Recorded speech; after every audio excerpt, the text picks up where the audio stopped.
Students, Gurukul foundation এর তরফ থেকে আজকে আমি একটা ইংরেজির ওপর ক্লাস নেব। তো আজকের বিষয় থাকবে গ্রামার, ভয়েস চেঞ্জ। তো এটা মূলত মাধ্যমিককে কেন্দ্র করেই হচ্ছে, তবুও কিন্তু আমরা জানি যে ক্লাস 7 থেকে আমাদের ভয়েস করতে হয় বা ভয়েসের প্রয়োগটা আসে।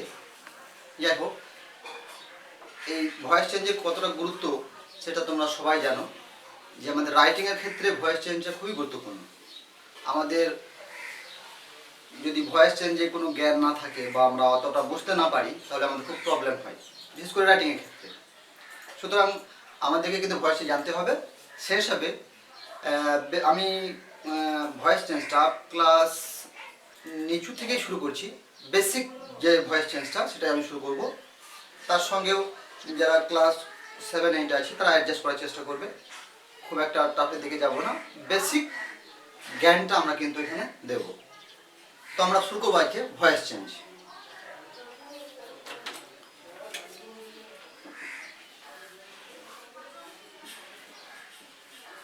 এই ভয়েসের বাংলা বাচ্য আমরা অনেকে জানি।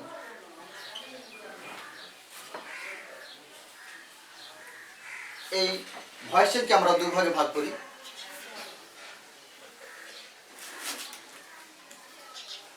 একটা অ্যাক্টিভ ভয়েস আর একটা প্যাসিভ ভয়েস। আমরা বাংলাটা করে নেব।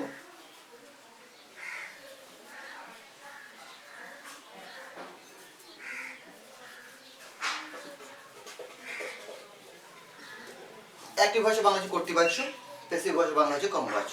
তাহলে আমরা প্রথমেই জানবো যে এই ভয়েস বা বাচ্য জিনিসটা কি। এই ভয়েস বা বাচ্য জিনিসের ডেফিনেশনটা আমরা এইভাবে বলতে পারি যে voice is a form of verb which shows whether the subject acts or is acted upon। অর্থাৎ বাচ্য হলো ক্রিয়াপদের রূপ, যেখানে দেখানো হয় যে কর্তা কাজটা করছে নাকি কর্তাকে দিয়ে কাজটা করানো হচ্ছে। তাহলে আমরা ডেফিনেশনটা একবার লিখছি বোর্ডে, যে voice is a form of verb which shows whether the subject acts or is acted upon। এটা কিন্তু আমাদের মেন জানতে হবে যে ক্রিয়াপদ, সেই ক্রিয়াপদের বেস করে কিন্তু ভয়েস চেঞ্জটা হবে। আমরা যখন অ্যাক্টিভ থেকে প্যাসিভ ভয়েসে যাব, তখন মূলত দেখা যাবে যে ক্রিয়াপদের যে অক্সিলারি ভাব, ক্রিয়াপদ বলতে যে অক্সিলারি ভাব, সে অক্সিলারি ভাবটা কিন্তু চেঞ্জ হবে। তার সঙ্গে সাবজেক্ট অবজেক্টের অবস্থান পরিবর্তন হবে। আমরা একটা ছোট্ট উদাহরণের মাধ্যমে সেটা বুঝতে পারবো। তার সঙ্গে অ্যাক্টিভ ভয়েস থেকে প্যাসিভ ভয়েস কীভাবে চেঞ্জ করতে হয় আমরা পরপর স্টেপ ভাবে সেগুলোকে আমরা লিখে নিতে পারি 1 নম্বর 2 নম্বর করে। তো আমি যাই হোক, আমি এই ভয়েস চেঞ্জের সংজ্ঞাটা লিখলাম ইংরেজিতে, বাংলাতেও বললাম, সেটা আমি এখন মুছে দিচ্ছি। এবার আমরা কি করবো, একটা ছোট্ট উদাহরণ নিয়ে আমরা কিন্তু পরপর স্টেপ বাই স্টেপ কিন্তু চেঞ্জটা কীভাবে হচ্ছে দেখাবো। I see the moon। এটা একটা অ্যাক্টিভ ভয়েসের সংজ্ঞা। আমরা এই সেন্টেন্সটাকে যদি ভাগ করি আমরা 3টে অংশ পাবো। প্রথমে পাবো সাবজেক্ট, তারপরে ভার্ব, তারপরে অবজেক্ট। আমরা এই প্যাটার্নেই অভ্যস্ত। যাই হোক, শুধু যে সাবজেক্ট, ভার্ব আর অবজেক্ট দিয়ে বাক্য হয় তা হয় না, আর অনেক রকম ফর্ম আছে, অনেক রকমভাবেই বাক্য হয়। একটা ভাব দিয়েও বাক্য হয়, সাবজেক্ট প্লাস ভাব দিয়ে বাক্য হয়, বিভিন্ন রকম ফর্মে হয় আর কি। যাই হোক, আমরা মূলত এই প্যাটার্নেই এখানে ভাঙবো। সাবজেক্ট আর এটা সাবজেক্ট, ভার্বটা ভার্ব, আর দ্য মুনটা আছে অবজেক্ট। এটা একটা অ্যাক্টিভ ভয়েস, আমরা এভাবে নিতে পারি অ্যাক্টিভ ভয়েস। এটাকে আমরা প্যাসিভ করব। কিভাবে প্যাসিভ করব? প্রথমেই অ্যাক্টিভ ভয়েসের যেটা অবজেক্ট পেসিভ ভয়েস করার সময় সেটা সাবজেক্ট হয়ে যাবে। অর্থাৎ পেসিভ ভয়েস যখন এটাকে করব তখন এই দি মুনটা কিন্তু প্রথমে আসবে। তাহলে কি হবে? The moon. তাহলে পেসিভ ভয়েসের সাবজেক্ট হয়ে গেল দি মুন। এবার আমাদের দেখে নিতে হবে যে আমরা যে টেন্সটার ভয়েস চেঞ্জ করব, যে সেন্টেন্সটা ভয়েস চেঞ্জ করব, সেই সেন্টেন্সটা কোন টেন্সে আছে। আই সি দ্য মুন, আমরা পরিষ্কার দেখতে পাচ্ছি এখানে টেন্সটা হচ্ছে প্রেজেন্ট ইনডিফিনিট। যেহেতু প্রেজেন্ট ইনডিফিনিট টেন্স, সেই হিসাবে দ্য মুনটা এখন কিন্তু হয়ে যাবে সাবজেক্ট। এই সাবজেক্ট অনুযায়ী আমাদের কি করতে হবে? একটা বিভাগ আনতে হবে। আমরা জানি প্রেজেন্ট টেন্সের বিভাগ হচ্ছে am is are, আর পাস্ট টেন্সের বিভাগ কি? was were। সুতরাং দি মুন প্রেজেন্ট টেন্সের ক্ষেত্রে কি আসবে? এরপর আসবে একটা বিভাগ আসবে ইজ। অর্থাৎ সাবজেক্টের পরে পরে যখন পেসিভ ভয়েসের সাবজেক্ট হয়ে যাবে তার পরে পরে কি আনতে হবে? একটা অক্সিলারি ভার্ব আনতে হবে। এখানে অক্সিলারি ভার্ব হিসেবে বিভাগটা এলো ইজ, দ্য মুন। এবার আমরা দেখে নেব যে অ্যাক্টিভ ভয়েসের ভার্ব কোনটা। অ্যাক্টিভ ভয়েসের ভার্ব হচ্ছে সি। এই আমরা যেটা মেন ভার্ব সেটা কি করব? সবসময় পাস্ট পার্টিসিপল ফর্ম বসাবো। অর্থাৎ সি এর পাস্ট পার্টিসিপল ফর্ম আমরা জানি কি? সি। তাহলে কি হবে? এই মেন ভার্বটার পাস্ট পার্টিসিপল ফর্মটা বসবে। তাহলে ইজ সিন। যখনই মেন ভার্বের পাস্ট পার্টিসিপল ফর্মটা বসিয়ে যাবে, সঙ্গে সঙ্গে আমাদের একটা প্রিপোজিশন বসাতে হবে। সেই প্রিপোজিশনটা কি? দেখা যায় বেশিরভাগ ক্ষেত্রে বাই, অনেক সময় টু, অনেক সময় উইথ, অনেক সময় ইন বসে। তো আমরা দেখি যে 80% ক্ষেত্রে কিন্তু কি বসে? বাই বসে। তাহলে আমরা কি আনবো? একটা প্রিপোজিশন বাই। তাহলে কি হলো? The moon is seen by. এবার আমরা চলে যাব সাবজেক্ট। তাহলে এই পোর্শনের কাজ হয়ে গেল, এই পোর্শনের কাজ হয়ে গেল, এটা পড়ে আছে। আইটা আমরা সবাই জানি যেটা একটা প্রোনাউন, এটা নমিনেটিভ ফর্ম। যেহেতু সাবজেক্ট হিসেবে বলে সেটা নমিনেটিভ ফর্ম। এবার এই আইটাকে কি করতে হবে? তোমার এই আই এর অবজেক্টিভ ফর্মটা বসাতে হবে। যেহেতু শেষকালে বসছে অবজেক্টিভ ফর্ম হবে। সুতরাং আই এর অবজেক্টিভ ফর্ম কি? মি। তাই কি হয়ে গেল? The moon is seen by me. এটা কি হয়ে গেল? Passive voice. এবার আমরা কি করব? যে প্রত্যেকটা সেন্টেন্স আমরা এইভাবে করতে পারবো, কোনো অসুবিধা হবে না। তার সঙ্গে আমাদের কিন্তু কি করতে হবে? টেন্সটা মেনটেন করতে হবে। আমরা কি করব? আমরা টেন্স মেনটেন করে আমরা ভয়েস চেঞ্জ করব।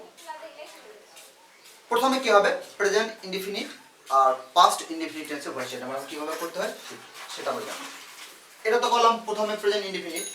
একটা যদি আমরা পাস্ট ইনডিফিনিট টেন্সের ভয়েস চেঞ্জ করি সেটা কিভাবে হবে? হি কিল্ড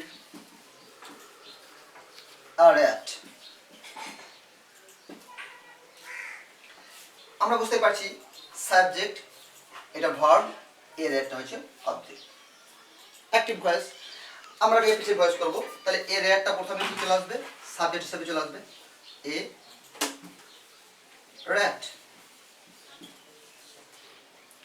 এ rat যেহেতু এটা পাস্ট ইনডিফিনিট টেন্স, সেই হিসেবে অক্সিলারি ভার্ব হিসেবে কি আসবে? বি ভার্ব আসবে, ওয়াজ কিংবা ওয়্যার।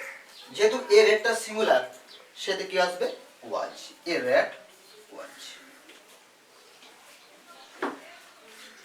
কিল্ড এর past participle form killed, a rat was killed. By যেটা হিটার নমিনেটিভ ফর্ম, সেহেতু হিয়ার অবজেক্টিভ ফর্ম কি আসবে? হিম। তাহলে কি হলো? A rat was killed by him. তাহলে আমরা দেখতে পেলাম যে প্রথম উদাহরণটা প্রেজেন্ট ইনডিফিনিট টেন্স, পরের উদাহরণটা এটা হচ্ছে পাস্ট ইনডিফিনিট টেন্স। এভাবে যদি আমরা পারফেক্ট টেন্সে ভয়েস চেঞ্জ করি, যে কোনো পারফেক্ট, প্রেজেন্ট পারফেক্ট বা পাস্ট পারফেক্ট বা ফিউচার পারফেক্ট, তখন অক্সিলারি ভার্ব হিসেবে প্রথমে হ্যাভ হ্যাজ আসবে, তারপর একটা বিন, তারপরে মেন ভার্বের পাস্ট পার্টিসিপল ফর্ম, তারপরে এভাবে যেভাবে হচ্ছে বাই দিয়ে একটা তোমার অবজেক্টিভ ফর্ম আসবে। তাহলে এবার চলে যাচ্ছি present oblique past oblique future perfect tense হচ্ছে।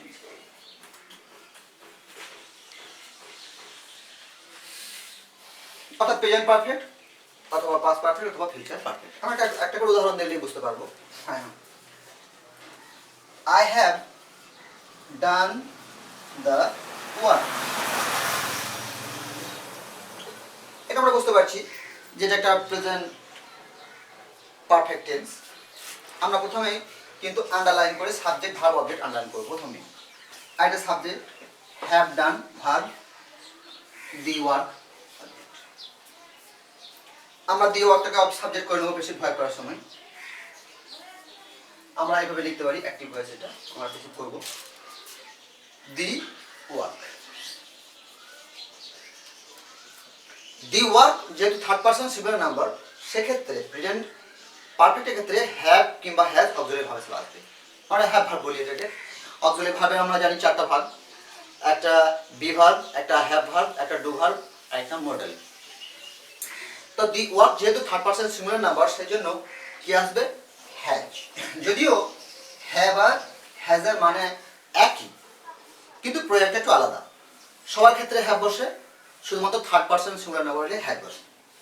হ্যাজ, হ্যাজের পর কি করবো বিন লিখব। এবার মেন ভার্ব কোনটা? মেন ভার্ব হচ্ছে তোমার ডানটা। তাহলে ডানটা যেহেতু মেন ভার্ব মানে পাস্ট পার্টিসিপল ফর্মে আছে, সুতরাং নো চেঞ্জ, ডানটায় বসে যাবে। তাহলে কি হলো? The work has been done by I, তাহলে আমরা জানি অবজেক্টিভ ফর্ম হিসেবে কি বসে মি। তাহলে কি হলো? The work has been done by me হয়ে গেল। এটা প্যাসিভ ভয়েস। এবার যদি আমি এই টেন্সটাকে পারফেক্ট টেন্স মানে পাস্ট পারফেক্ট টেন্স করে নিই, পরিবর্তনটা কীরকম হবে? আমি এটা মুছে দিচ্ছি। শুধুই যদি আমরা এটা পাস্ট পারফেক্ট টেন্স করতে চাই, তাহলে হ্যাজের পরিবর্তে হ্যাভের পরিবর্তে কি হয়ে যাবে? এখানটা হ্যাভ হয়ে যাবে। তাহলে কি হলো? I had done the work. I the subject, had done the verb, the work object। একই নিয়ম। এটা বরঞ্চ আরো সুবিধা। অনেক সময় দেখা যায় যে প্রেজেন্ট পারফেক্ট টেন্সে হ্যাভ থাকলে অনেক সময় হ্যাজ বসে, আবার হ্যাভ থাকলে অনেক সময় হ্যাজ বসে। কি হিসাবে? সাবজেক্ট হিসাবে। সাবজেক্ট হিসাবে হ্যাভ হ্যাজটা বসে, মানে অক্সিলারি ভার্বটা। কিন্তু যখন পাস্ট পারফেক্ট টেন্স হবে, তখন এই হ্যাডটার কোনো পরিবর্তন হিসাবে মানে পরিবর্তন হবে না। হ্যাডটা নো চেঞ্জ। কিরকম? The work had no change. হ্যাডটা বসে তাহলে হ্যাডই বসে যাবে, যেহেতু পারফেক্ট পাস্ট পারফেক্ট টেন্স। তাহলে হ্যাড, হ্যাড বা হ্যাজ ভার্ব কি হয়? একটা বিন বসে, had been done by I, থাকলে আমরা আগে পড়েছি কি হয়ে যাবে মি। তাহলে কি হয়ে গেল? The work had been done by me. দেখলাম প্রেজেন্ট পারফেক্ট টেন্স বা পাস্ট পারফেক্ট টেন্স কিভাবে চেঞ্জ হচ্ছে। এবার আমরা একটা উদাহরণ নিয়ে নেব ফিউচার পারফেক্ট টেন্সের voice change. I shall have done the work. এটা অ্যাক্টিভ ভয়েস, ফিউচার পারফেক্টের একটা উদাহরণ। আমরা প্রথমে কি করব? প্রথমে ভাগটা করে নেব সাবজেক্ট শ্যাল হ্যাভ ডান, এই পোর্শনটা ভার্ব। আমরা এখানে অলরেডি বুঝতে পারছি যে এখানে তিনটি ভার্ব আছে, কিন্তু মেন ভার্ব একটাই, সেটা হচ্ছে ডান। তার আগে দুটো অক্সিলারি ভার্ব আছে, একটা মডেল, একটা হ্যাভ ভার্ব। আচ্ছা, তাহলে আমরা মেন ভার্ব পেলাম ডান। বেশ, তার মানে এই পোর্শনটা শ্যাল হ্যাভ ডান পুরো পোর্শনটা কিন্তু ভার্ব, আর দি অবজেক্ট হচ্ছে এটা, দি ওয়ার্কটা হচ্ছে অবজেক্ট। তাহলে আমরা কি করব? প্রথমেই দি ওয়ার্কটাকে আমরা সাবজেক্ট করে নেব প্যাসিভ ভয়েসে, দি ওয়ার্ক। যেহেতু আমরা জানি যে যে কোনো ফিউচার টেন্সের ক্ষেত্রে যে কোনো ফিউচার টেন্সের গঠন কিরকম হয়? প্রথমে সাবজেক্ট, তারপরে শ্যাল কিংবা উইল। ফার্স্ট পার্সনের ক্ষেত্রে শ্যাল বসে, ফার্স্ট পার্সনকে আই আর উইল, আই আর উইল ক্ষেত্রে শ্যাল, বাদ বাকি সবার ক্ষেত্রে উইল। সেহেতু আমরা কি করবো, দি ওয়ার্কের পর কিন্তু আমরা শ্যাল লিখবো না, দি ওয়ার্কের পর আমরা কি লিখবো, সেখানে আমরা একটা অক্সিলারি ভার্ব নিয়ে আসবো, কিন্তু কি আনবো, উইল। যেহেতু এটা দি ওয়ার্কটা থার্ড পার্সন সিঙ্গুলার নাম্বার, অবশ্য এটা ফার্স্ট পার্সন নয়, শুধুমাত্র ফার্স্ট পার্সন মানে আই আর উইয়ের ক্ষেত্রেই কিন্তু আমাদের শ্যাল বসে, বাদ বাকি সবার ক্ষেত্রে উইল। তাহলে আমরা এখানে কোনো প্রবলেম নেই, আই এর মধ্যে পড়ছে না, তাহলে কি হলো, দা ওয়ার্ক উইল। উইল এর পরে পরে কিন্তু হ্যাভ বসবে, will have, will have. Have পর পর একটা আমরা আগে বসিয়েছি, একটা কি ভাব আসবে, আরেকটা অক্সিলারি ভাব আসবে কি, বিনের পরে আমরা মেন ভার্বের পাস্ট পার্সিয়াল ফর্ম বসিয়ে দেব। এখানে মেন ভার্ব কোনটা, ডানটা, আর ডানটা তো মানে পারফেক্ট টেন্সে, তো মানে পারফেক্ট, যে কোনো পারফেক্ট টেন্স থাকলে মেন ভার্বটা তো পাস্ট পার্সিয়াল ফর্মে থাকে, সুতরাং ডানটা বসে যাবে, have been done by, I থাকলে আমরা অবজেক্টিভ ফর্ম ইউজ হবে। তাহলে পাশে এটা পেসিভ ভয়েস হয়ে গেল এটা। তাহলে কিরকম হলো, যে the work will have been done by me. এটা গেল আমাদের একটা প্রেজেন্ট বা পাস্ট বা ফিউচার যে কোনো পারফেক্ট টেন্সের কোয়েশ্চেন দেখালাম। এবার আমরা কন্টিনিউয়াস টেন্সের কোয়েশ্চেন দেখব, অর্থাৎ প্রেজেন্ট কন্টিনিউয়াস, পাস্ট কন্টিনিউয়াস টেন্সের কোয়েশ্চেন ঠিক আছে। Present oblique past continuous.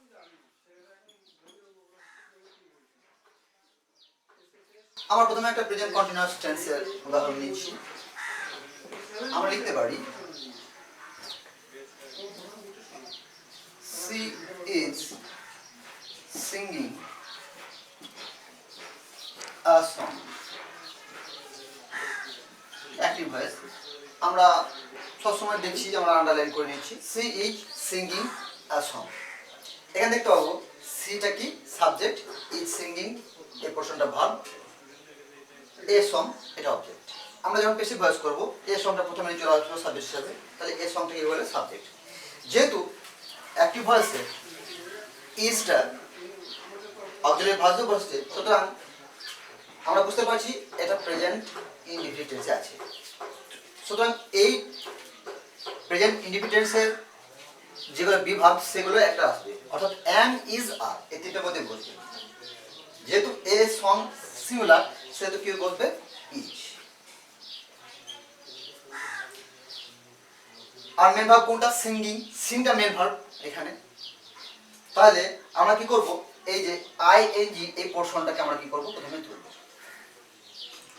তাহলে কি দেওয়া হবে, বি ভার্ব, বি হিসাবে কি আনবো, be. A song is being. এবার চলে আসবো মেন ভার্ব কোনটা, আমরা যেহেতু বলেছি সিংটা মেন ভার্ব, সুতরাং সিং এর 3 নম্বর ফর্মটা, অর্থাৎ পাস্ট পার্সিয়াল ফর্মটা, সিং, স্যাং, সাং। তাহলে আমরা কি আসবে, sung, S U N, sung. A song is being sung by, আর জানি সেইটা যদি নমিনেটিভ ফর্ম হয়, এর অবজেক্টিভ ফর্ম হচ্ছে হার। হয়ে গেল তোমার, তাহলে a song is being sung by her. এটা গেল আমাদের প্রেজেন্ট কন্টিনিউয়াস টেন্সের ভয়েস চেঞ্জের উদাহরণ। আমরা এবার কি করব, একটা পাস্ট কন্টিনিউয়াস টেন্সের ভয়েস চেঞ্জের উদাহরণ দেখব। আমরা একটা পাস্ট কন্টিনিউয়াস টেন্সের ভয়েস চেঞ্জের উদাহরণ যাচ্ছি। They were plucking flowers. Active voice continuous.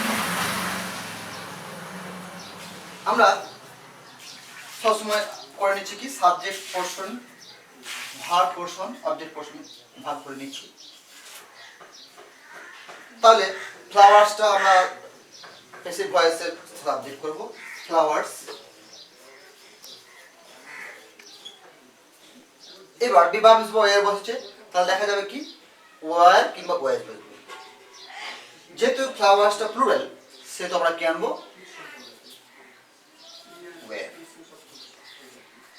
এই পোর্শনটা, এই ফ্লাওয়ার পোর্শনটা, এটা যদি সিঙ্গুলার হতো তাহলে আমরা কি লিখতাম? ওয়াজ লিখতাম। যেহেতু এটা প্লুরাল আছে সেই জন্য কি লিখবো? War.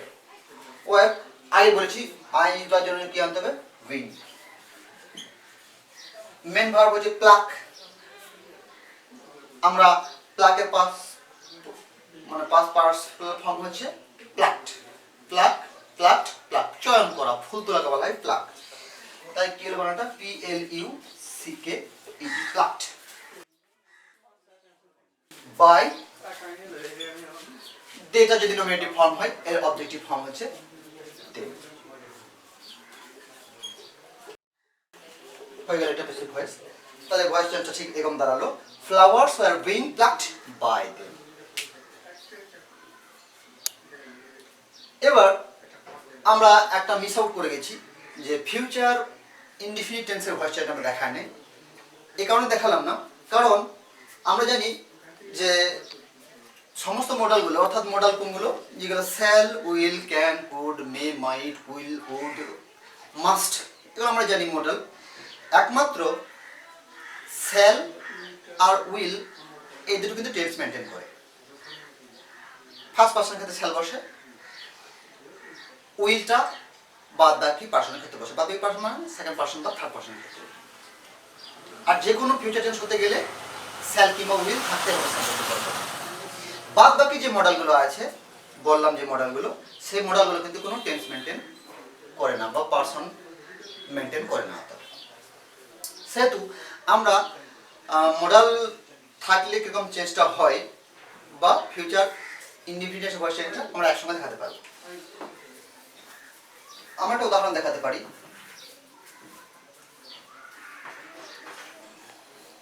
He will do the work.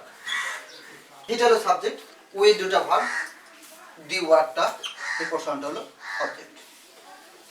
আমরা দি ওয়ার্কটাকে প্রথমে সাবজেক্ট করে নেব, দি ওয়ার্ক। যেহেতু এখানে আমরা পরিষ্কার বুঝতে পারছি এটা প্রেজেন্ট ইনডিফিনিট টেন্স বা একটা মডেল দিয়ে ধরে নিই যদি এটা, তাহলে শ্যাল, এবার শ্যাল যদি অক্সিলারি ভার্ব হিসেবে শ্যাল কিংবা উইল বসে, তখন আমাদেরকে শ্যাল কিংবা উইল বসাতে হবে। যদি উইল থাকে তখন উইল বা শ্যালও হতে পারে, আবার উইল থাকলে শ্যাল বা উইলও হতে পারে। এটা নির্ভর করবে সাবজেক্টের উপরে। যেহেতু আমরা জানি যে ফার্স্ট পার্সনের ক্ষেত্রে শ্যাল বসে, বাদ বাকি সবার ক্ষেত্রে কি বসে? উইল বসে। এখানে দি ওয়ার্ডটা সাবজেক্টে বসছে, এটা থার্ড পার্সন সিঙ্গুলার নাম্বার, সুতরাং এখানে উইলে বসবে। আমরা পরে একটা উদাহরণ দেখাচ্ছি যে কখন শ্যালটা বসছে, উইল থাকবে। দি ওয়ার্ক উইল, এরপর কি আনবো? বিইবি বলে একটা ভার্ব। তাহলে দ্য ওয়ার্ক উইল বি। এবার আমরা জানি যে মেন ভার্বের পাস্ট পার্সন ফর্ম বসে, আর প্যাসিভ ভয়েস মানে মেন ভার্বের past person form. Be done. By হিটা অবজেক্টিভ ফর্ম, এর অবজেক্ট হিটা নমিনেটিভ ফর্ম, এর অবজেক্টিভ ফর্মটা কি হবে? হয়ে গেল এটা প্যাসিভ ভয়েস। সুতরাং কি হলো? The work will be done by me. আমরা পরের উদাহরণ যাচ্ছি।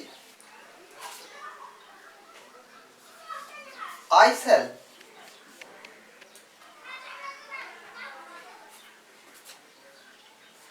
punish you. এখানে আমি দেখাবো যে আমি আগেই বললাম যে এই পোর্শনটা subject, shall punish verb, you object, active হয় সেটা। এটা একটা ফিউচার ইনডিফিনিট টেন্স। এখানে আমরা দেখাবো যে শ্যালটা কিভাবে উইল হচ্ছে। প্রথমে আমরা ইউটাকে নিয়ে চলে আসবো। ইউটা শেষে বসলে এটা অবজেক্টিভ ফর্ম হয়। এই অবজেক্টিভ ফর্মটা যদি আমরা সাবজেক্টিভ ফর্ম করতে যাই, এটা নমিনেটিভ ফর্ম বসে। সুতরাং আমরা ইউটা কি লিখব? এর নমিনেটিভ ফর্ম হচ্ছে ইউ। এটা প্রথমে বসালাম। এবার এখানে কিন্তু শ্যাল আছে, আয়ের পরে শ্যাল। যেহেতু ফার্স্ট পার্সনের ক্ষেত্রে শ্যাল বসে, ইউর পর কিন্তু এখানে শ্যাল বসবে না, এখানে কি বসবে? উইল।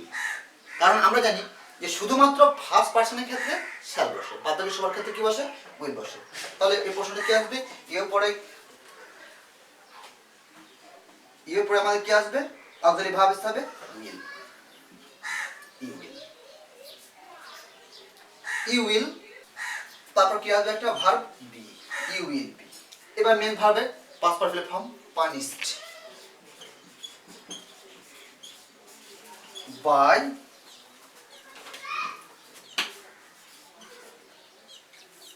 এটা নমিনেটিভ ফর্ম, এর অবজেক্টিভ ফর্ম কি আসবে?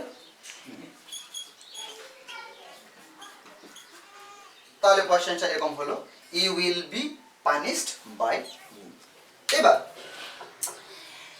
এই শুধুমাত্র শ্যাল বা উইল এই মডেলটার ক্ষেত্রে আমরা পরিবর্তন হয়েছে। কোনো সময় শ্যাল থাকলে সেখানে শ্যাল হতে পারে বা উইল হতে পারে, আবার উইল থাকলে উইলটা বসতে পারে বা শ্যালও হতে পারে। এটা ভেরিয়েবল, কিন্তু পার্সন অনুযায়ী এটা কিন্তু পরিবর্তন হতে পারে। বাদ বাকি যে মডেলগুলো আমি নাম করলাম বা বললাম, can, could, may, might, would, should বা মাস্ট, এই মডেলগুলো থাকলে কিন্তু কোনো পরিবর্তন হবে না, ওই মডেলটাই বুঝে যাবে। ঠিক উদাহরণ দিয়ে হয়ে যাবে,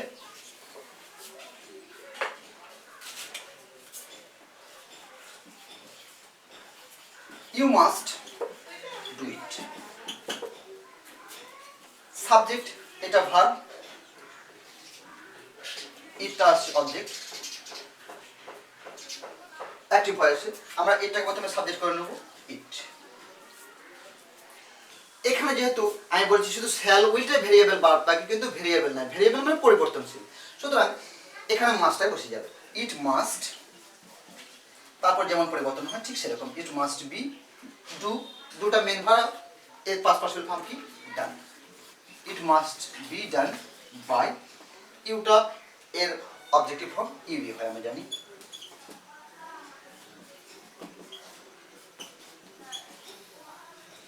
তো আমরা ইতিমধ্যে দেখলাম যে present indefinite, past indefinite, future indefinite বা present perfect, past perfect, future perfect voice চেঞ্জগুলো দেখলাম উদাহরণের মাধ্যমে। আমরা প্রত্যেকটা সেন্টেন্স ধরে ধরে করালাম।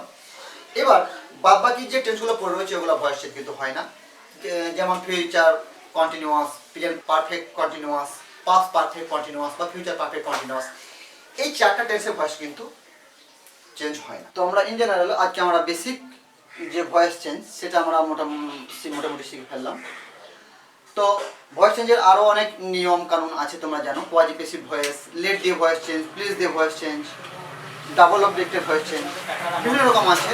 তো আমি সেগুলো আবার পরবর্তীতে ভিডিওতে আমি আপলোড করার চেষ্টা করব, কারণ এখন যদি আমি করতে চাই প্রচুর লেংদি হয়ে যাবে, খুব দীর্ঘ হয়ে যাবে ভিডিওটা, তাই আমি আজকের মতো এখানে রাখছি। পরবর্তী ভিডিওতে ভয়েস চেঞ্জের আরও কিছু নিয়মকানুন আমি নিয়ে আসবো।